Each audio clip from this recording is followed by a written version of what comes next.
Hello, मेरा नाम सचिन है और आज हम आपके साथ सीखने जा रहे हैं किसी परसेंटेज को फ्रैक्शन में कैसे चिन्ह किया जाता है। मतलब ये कि कोई परसेंट है, अगर उसको फ्रैक्शन में कैसे लिखेंगे ये सीखेंगे। तो बहुत आसान आइडिया है, तो आइए सीखते हैं। तो आजा भाई, सीखते हैं किसी परसेंटेज को फ्रैक्शन में कैसे लिखेंगे। अगर 75% को फ्रैक्शन में लिखना चाहेंगे तो क्या लिखेंगे, यही सीखेंगे। तो 75% को हम डिवाइड करेंगे 100 से, तो ये हो चुका है फ्रैक्शन में। तो ये जो है फ्रैक्शन में हो चुका है। 75% को जो है 75/100 लिख सकते हैं, लेकिन इसको थोड़ा से और सॉल्व कर लेते हैं। 15 5 जा 75 हो गया, 25 जा 100। ठीक, ये भी लिख सकते हैं, ये भी लिख सकते हैं। इसके अलावा अगर इसे और सॉल्व करना चाहेंगे, क्योंकि ये सभी जो है 75/100 का इक्विवेलेंट फ्रैक्शन क्या है, 15/20, और 15/20 का इक्विवेलेंट फ्रैक्शन क्या होगा, 3 5 जा 15, 5 4 जा 20, 4 5 जा 20। ठीक है, तो 3/4 भी लिख सकते हैं, लेकिन एग्जैक्ट अगर हम लिखना चाहेंगे तो 75% को हम लिख सकते हैं 3/4%। अब हम सॉल्व करेंगे सेकंड वाला क्वेश्चन, क्या है 5%। अगर हमें 5% को अगर फ्रैक्शन में लिखना होगा तो हम क्या लिखेंगे। तो इसको भी हम 5% को फ्रैक्शन में लिखना चाहेंगे तो 5 को डिवाइड करेंगे 100 से।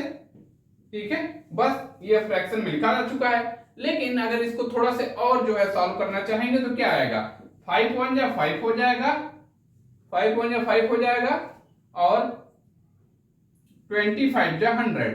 तो हम क्या लिख सकते हैं, 5% को लिख सकते हैं 1/20%। ठीक, तो ये भी फ्रैक्शन में लिखा है, ये भी फ्रैक्शन में लिखा है। तो ये चाहे तो हम 5/100 लिखें या तो 1/20 लिखें, दोनों एक ही बराबर है, क्योंकि दोनों जो है इक्विवेलेंट है एक दूसरे के फ्रैक्शन। ठीक है, तो 1/20% हम इसे लिख सकते हैं। अब सॉल्व करते हैं थर्ड वाले का। 10% को फ्रैक्शन में क्या लिखा जा सकता है। 10% को अगर हमें फ्रैक्शन में लिखना हुआ तो हम क्या लिखेंगे।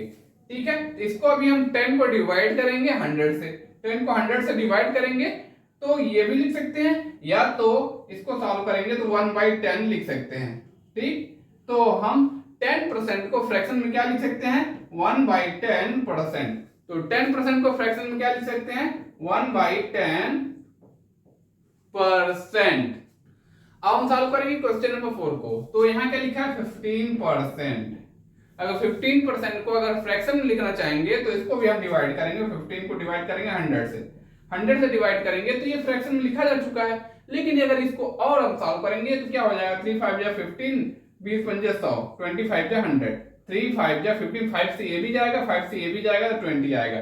तो हम 15% को 3/20% हम लिख सकते हैं। 15% को क्या लिख सकते हैं, 3/20%। अब हम सॉल्व करेंगे लास्ट वाला क्वेश्चन, क्वेश्चन नंबर है 5। ठीक है, तो क्या है 20%। अगर 20% को अगर हमें लिखना हुआ फ्रैक्शन में तो क्या लिखेंगे। तो इसको हम 20 को डिवाइड करेंगे 100 से, बन गया फ्रैक्शन। ठीक, लेकिन अगर इसको और सॉल्व करना चाहेंगे तो 2/10 भी लिख सकते हैं। तो ये भी है, 20% को 2/10% लिख सकते हैं, या तो 2 1 2 2 5 10, 1/5% भी लिख सकते हैं 20% को। ठीक, तो ये भी सही है, ये भी सही, ये भी सही है। ठीक, क्योंकि ये 20/100, 2/10, 1/5 सभी जो है एक दूसरे के इक्विवेलेंट है। ठीक है, तो 20% को हम क्या लिख सकते हैं, 1/5%। ठीक है, तो आपको पता चल गया होगा कि परसेंटेज को अगर फ्रैक्शन में लिखना हुआ तो कैसे लिख सकते हैं। बात समझ में आई होगी तो वीडियो लाइक करिएगा और शेयर करिएगा। Thank you, bye.